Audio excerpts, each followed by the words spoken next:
Happy Monday, folks. Welcome to another edition of Cape and Today. As always, I'm with Heather Atwood to tell you what's going on for the week. How you doing, Heather? I'm good, Kory. How are you? Great. And we started off with an awesome chat already with August Koch, a little 7-year-old over in Essex who organized a Black Lives Matter protest. He did, all by himself, and it's such a touching interview.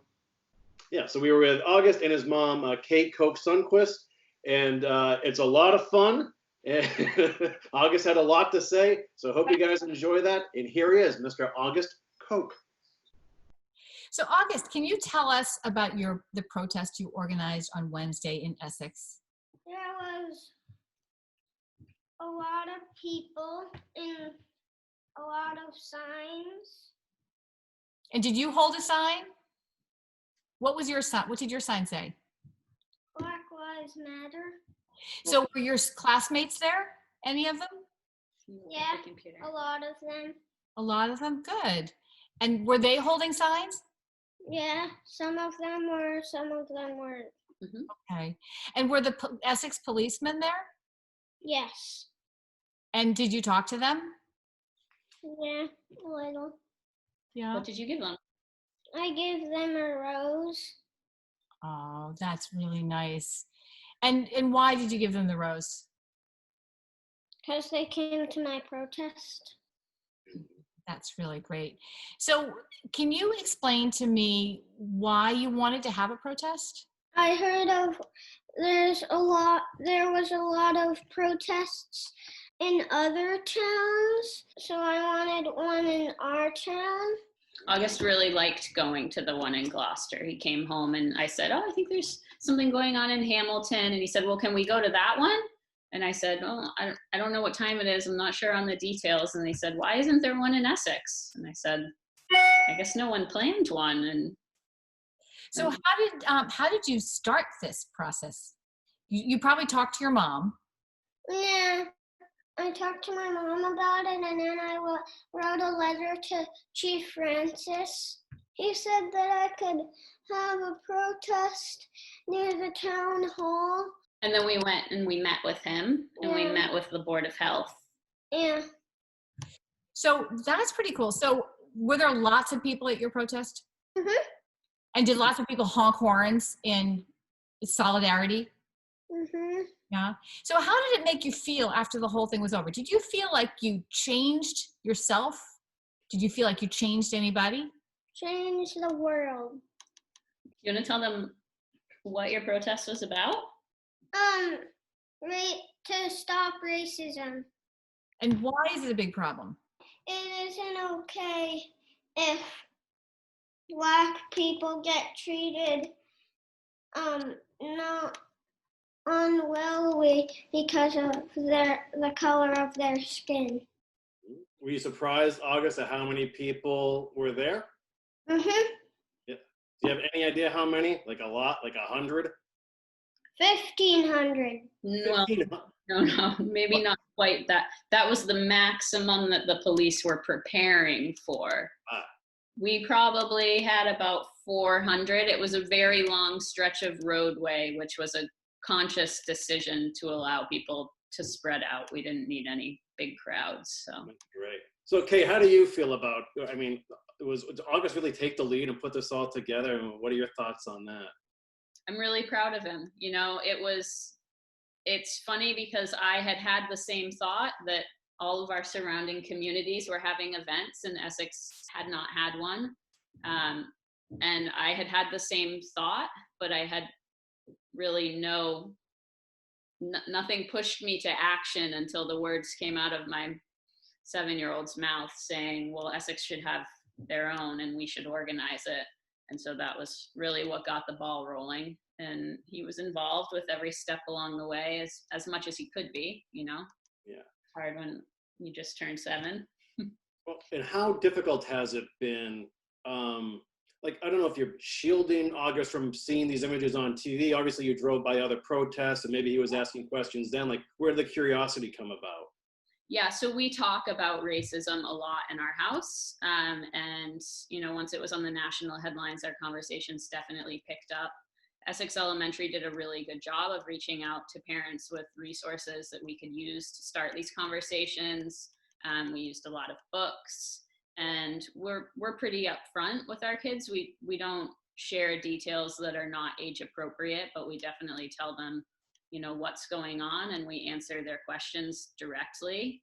And so August definitely had some questions about what was going on, and we talked about those, and he really took it to heart. You know, he called me upstairs. Our conversation about starting the protest happened at 10 o'clock at night after he called me up to his room, and he said, I can't sleep. I just keep thinking about everything that's happening.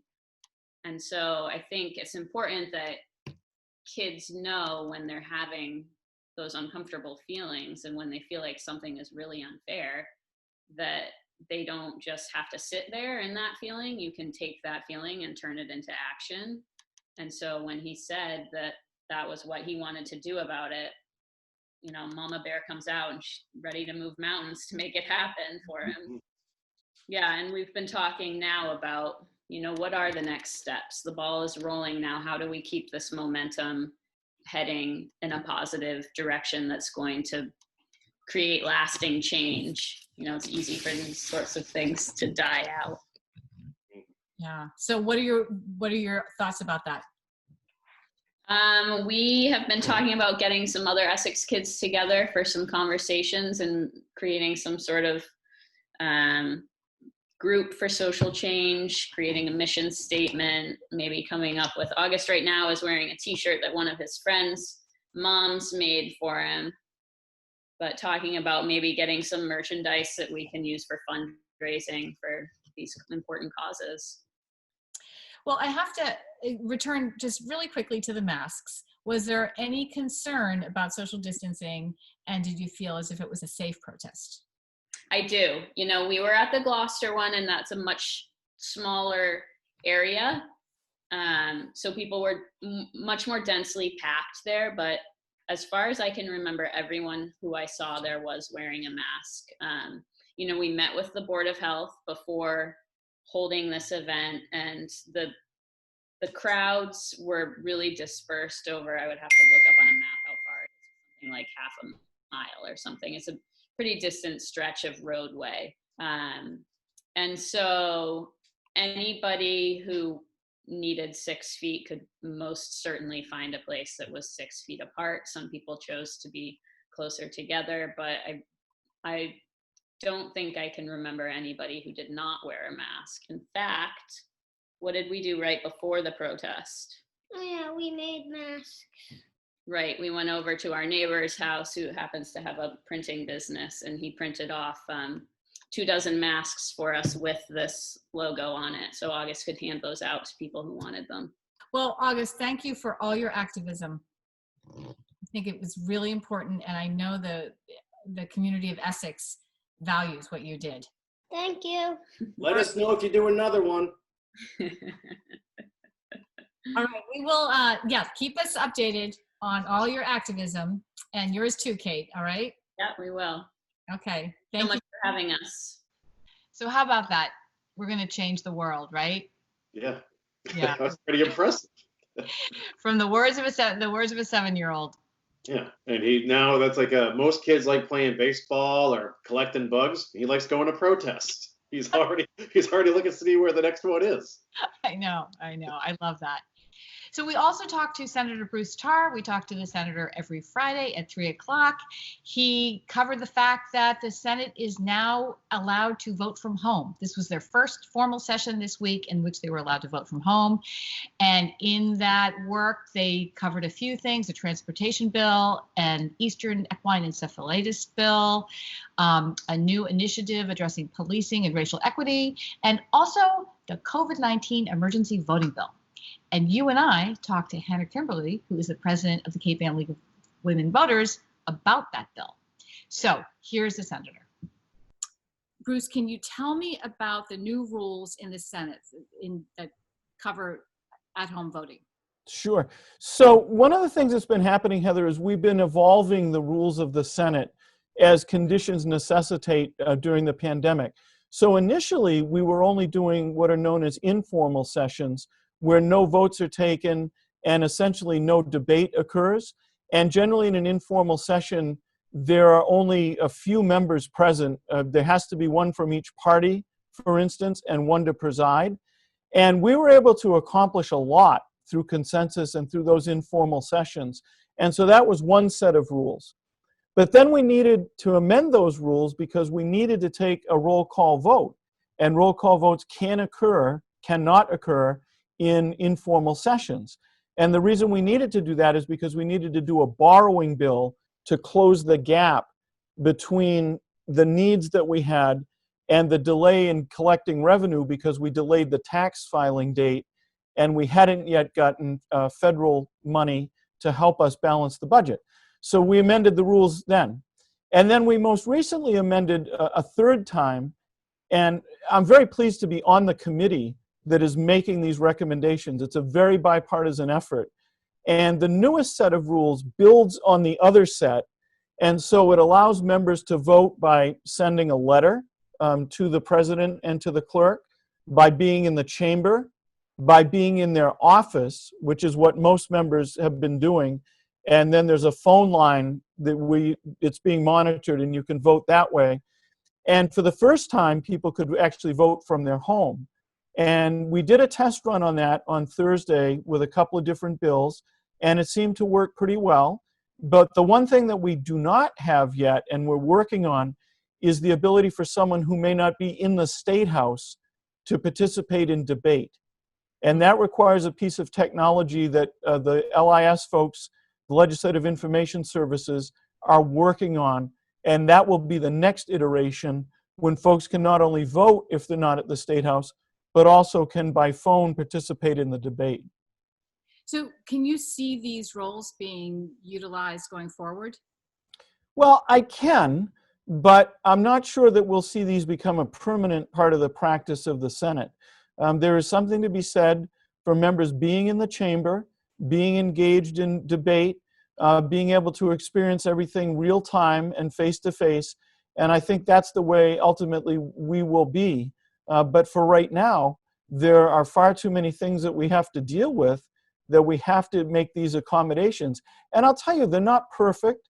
So we're always interested in making sure things are real time so that if I'm listening on the phone and I want to make a motion, I can do it in a timely way, having heard the Senate President announce what's happening. So it's not a perfect system, but we need to do it. And I think it will be part of the landscape, but it won't be part of the permanent landscape. Was it awkward being on the phone and having to?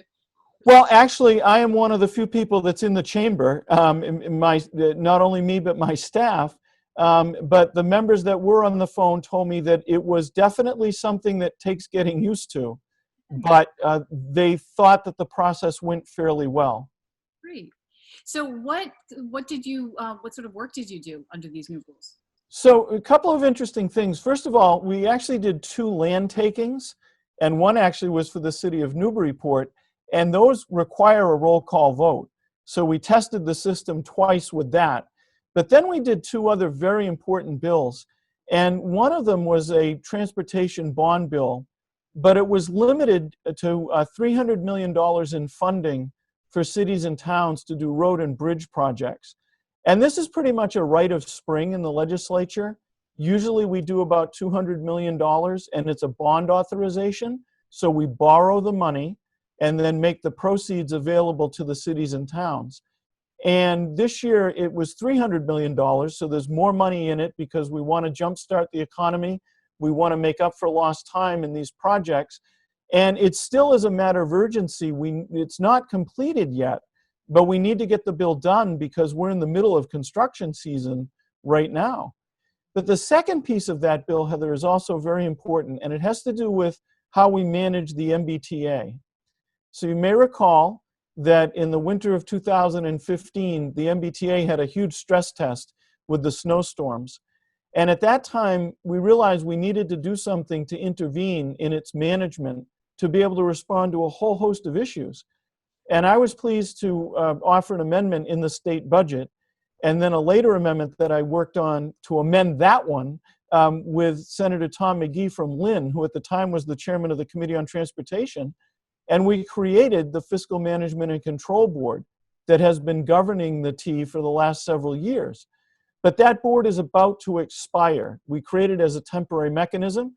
So the other important thing in this bill, and I'm really pleased with this, is that we're adopting that format and we're creating a permanent MBTA board of directors based on that model. Now, the original one was 5 that we developed. The new one, we hope, will be 7, and it will include things like representation for riders and representation for communities that are served by the MBTA. So we're adding a couple more members, but the essence of the board will be the same, and we're giving it some more authority based on how well it's done in the past. So I was really pleased with that. The House has a similar version of this bill, but they are a little bit different. And so when I said that they're not completed yet, we still have to reconcile the 2 versions of the bill and get them to the governor's desk as a single bill. And my hope is we'll do that soon. The second bill is something that people have been very concerned about, and that is a bill that deals with spraying for mosquito control. And we saw what happened late last summer and into the fall with EEE, Eastern Equine Encephalitis. You may recall a number of events were canceled. Sporting events, for instance, for schools couldn't have happened in the evening because of the threat of infection with the virus. And so we had to do some extraordinary things. But that situation pointed up the need to revisit the laws around that, because generally cities and towns have a fair amount of autonomy, primarily through local mosquito control districts. But we realized there may be some gaps that the cities and towns in those districts can't cover. And so the initial bill that was filed by Governor Baker drew a deep concerned response from people that are concerned about pollinators and water supplies and other kinds of things. So the Senate worked really hard to build in safeguards that would allow municipalities and individuals to petition for exemptions for certain things, even as the state was moving forward. So that bill got passed as well. The Senate passed it. The House has not yet taken it up, but it is a priority that I think everyone's going to embrace. And we've got a long way to go on the bill, but at least we took a first cut at it in the Senate. That's really important. And I know Cape Ann has some local, they're not officially organic farms, but they grow organically, and I'm sure they would be concerned about that sort of thing. So that exemption would be important. How that rolls out has still been the subject of some discussion, and making sure that people can get an exemption in a timely way. And of course, we're all concerned about pollinators and making sure that they're able to survive. We know the problems that beekeepers have had, and we need bees and we need pollinators. They're an important part of the ecosystem. So again, this is something that's really a work in progress, but hopefully we'll be able to reach consensus on it soon. That's really important. So that goes to the House. Well, the House has their own version of the bill, and you guys are going to try to work this out. So. The House has not yet taken up the spraying bill. They have taken up the transportation bill. So we'll see what they do. They could adopt exactly what we did with regard to the spraying bill. We don't know that yet, but hopefully we'll be able to find consensus on that one as well. It's all about consensus.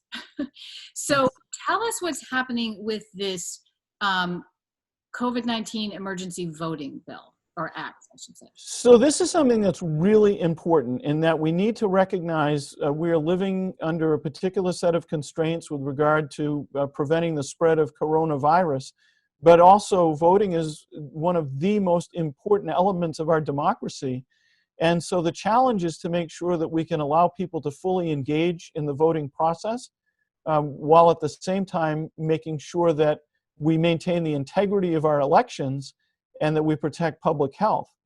So the House has done a bill relative to this, and the Senate will take up a bill of its own next week.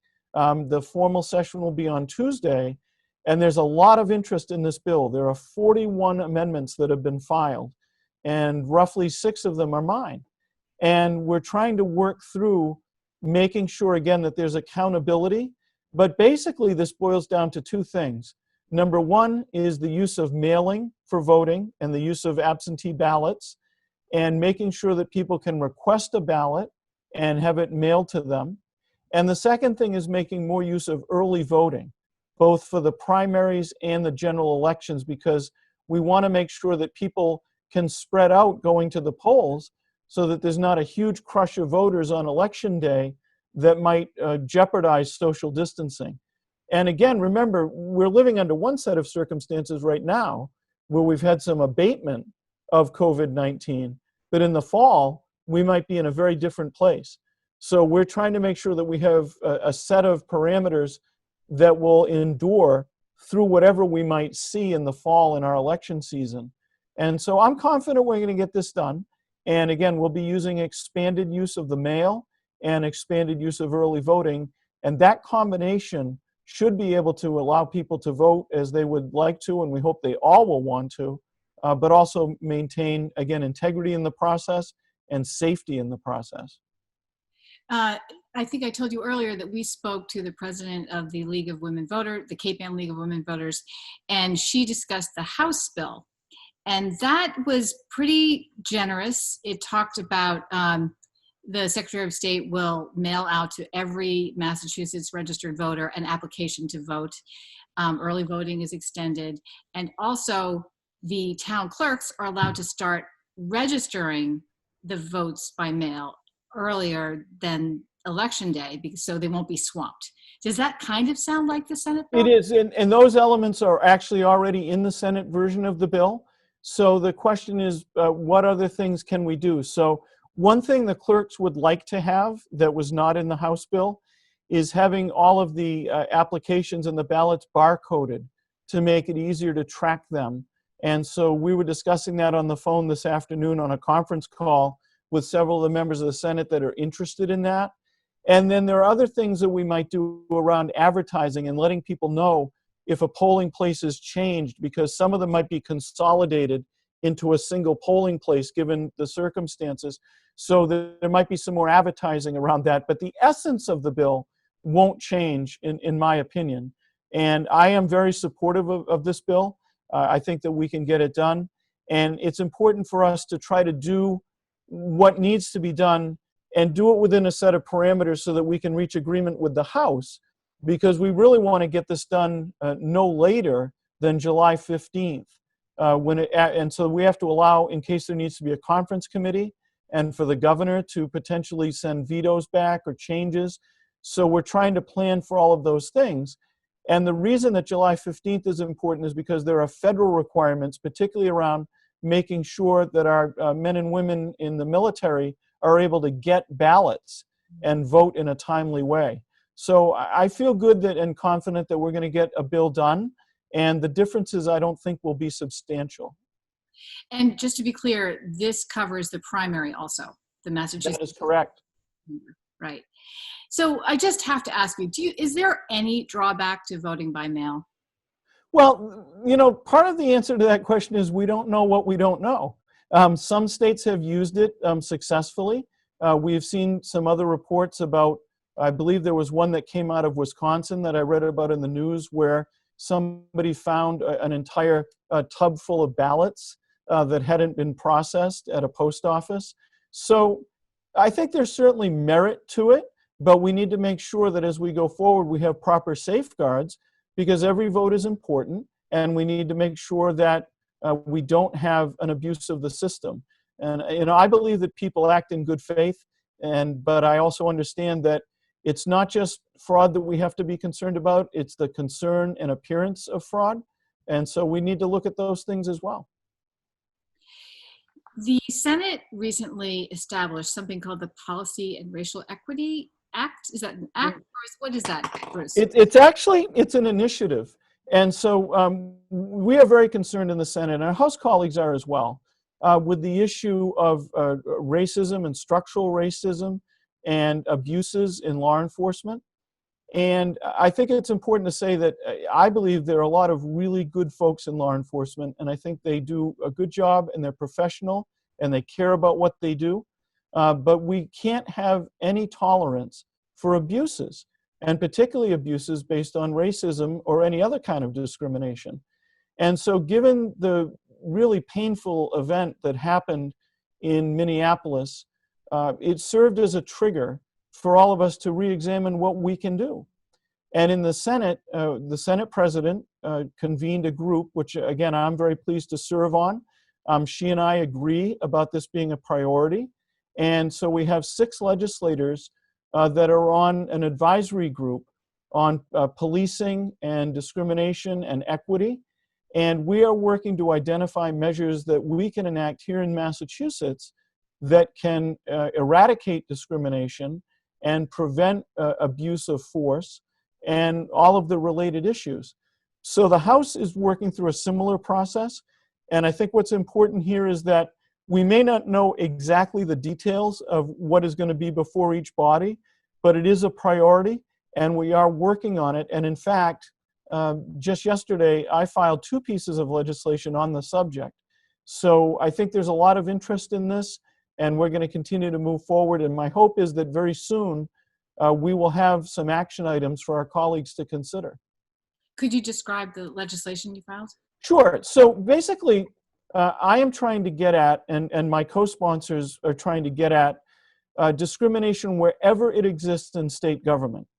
So one thing that people may not be aware of is the state auditor has to audit every single state agency roughly every 3 years. And what I am trying to do in the first bill that we filed is to make sure that as part of those audits, we look for discrimination.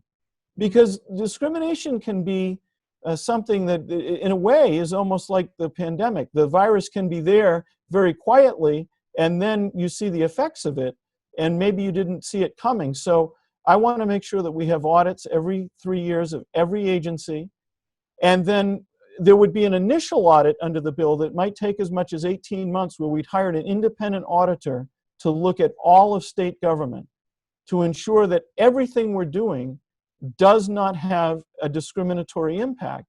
And that audit would be overseen by a panel, including the governor, the auditor, the Mass Commission Against Discrimination, the Attorney General, and the Inspector General.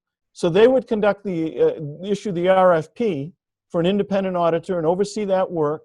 And then every 3 years after that, state agencies would be audited in order. So that's the first bill, is to look at the entire scope of state government to look for anything that might have a discriminatory impact.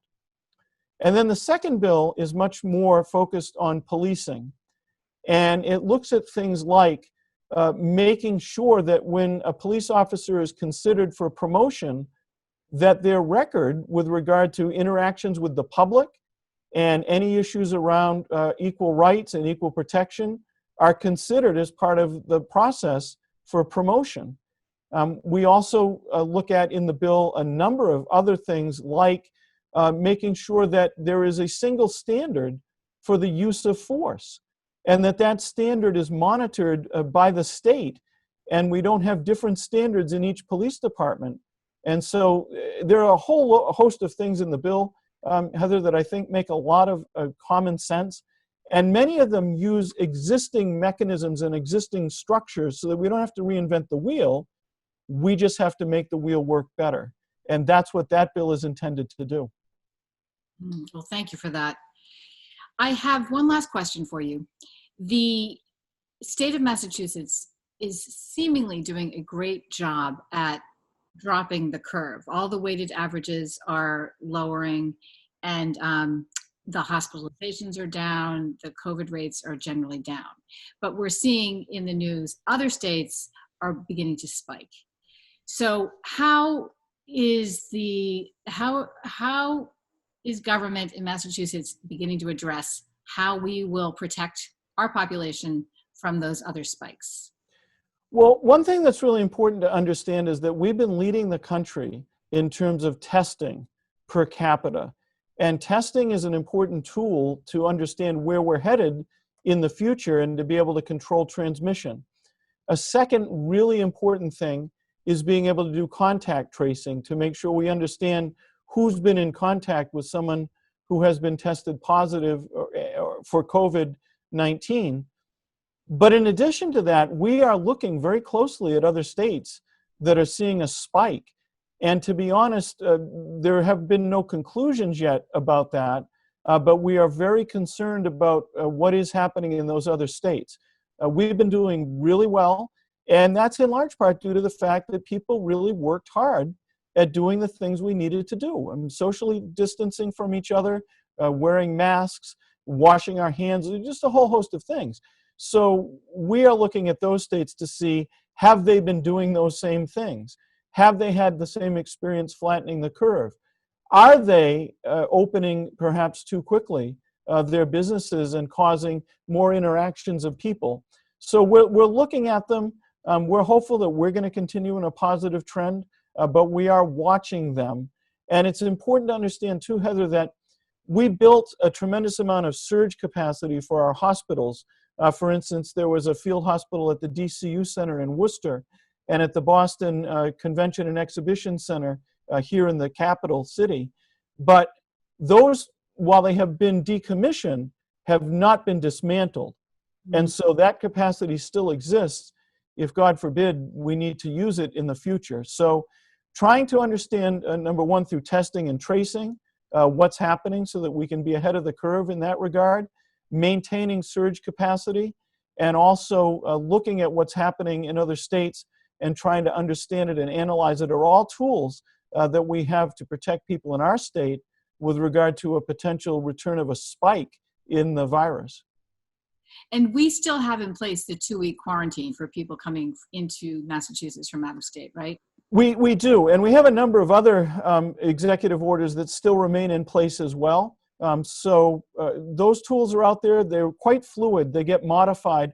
And the example that I offer, and I know this is one that you would be interested in because of your interest in food establishments, is that bars that do not serve food actually got moved into a later category of the 4-phase reopening plan because it was thought that they might be places where folks would dwell in aggregations as opposed to establishments that serve food. So it's a very dynamic situation, and all of those orders and all of those measures continue to change and evolve, and that's part of what it takes to be able to address the situation in the most effective way. So we are, what, 2 weeks into phase 2? And is that right, I think? And how are we doing? So phase 2 started on June 8th, but also there are 2 phases to phase 2. There's stage 1 of phase 2 and stage 2 of phase 2. And so we are not yet into stage 2, but we've seen stage 1 with regard to outdoor dining for restaurants and hotels and motels opening, again, all with restrictions. Some outdoor activities like driving ranges, which has been something that a lot of people have been concerned about. So we are in phase 2 now, and from looking at the numbers, it seems like we are still headed in a positive direction with regard to the 6 or so health metrics that we need to keep an eye on. Well, that is great. Thank you so much for taking time on this Friday evening to talk to us. You've had a long week, I know, the first week of phase 2. Well, it's always a pleasure. Now, I always appreciate the work that 1623 Studios do every day in keeping our community informed, and I particularly appreciate it at this time in our history. So thanks to you. You're here as well on a Friday evening. I don't see anything cooking yet on the wood stove behind you, but I wouldn't be surprised if we saw that later in this weekend. Is it going to get cold? That wood stove will go up. I don't think it's going to get that cold. Well, have a nice weekend, Senator Tarr. And you too, Heather. Thank you so much. Take care. You too. So just to repeat, the senator believes this bill will be passed and it will go right to the governor's desk. There might be some amendments, but it's really important that it gets passed soon because so many pieces need to fall into place. And more importantly, service people who are overseas need to be prepared to vote. Yeah, very time-sensitive subject, so thanks for that, Senator Tarr. We speak with him. He'll be on KPN Today every Monday, I believe, moving forward. Tomorrow we have a great show for you. Taylor Bradford of the Gloucester Daily Times talks about all the latest stories she's working on, and Hannah Kimberly from the KPN League of Women Voters talks about that voting bill, which is looking to pass ASAP. So enjoy your Monday. We'll catch you Tuesday. You're watching KPN Today. And don't forget, the parking meters are back up in Rockport starting right now. Why do you always end on a sad note? Don't do that. It's fun for Rockport.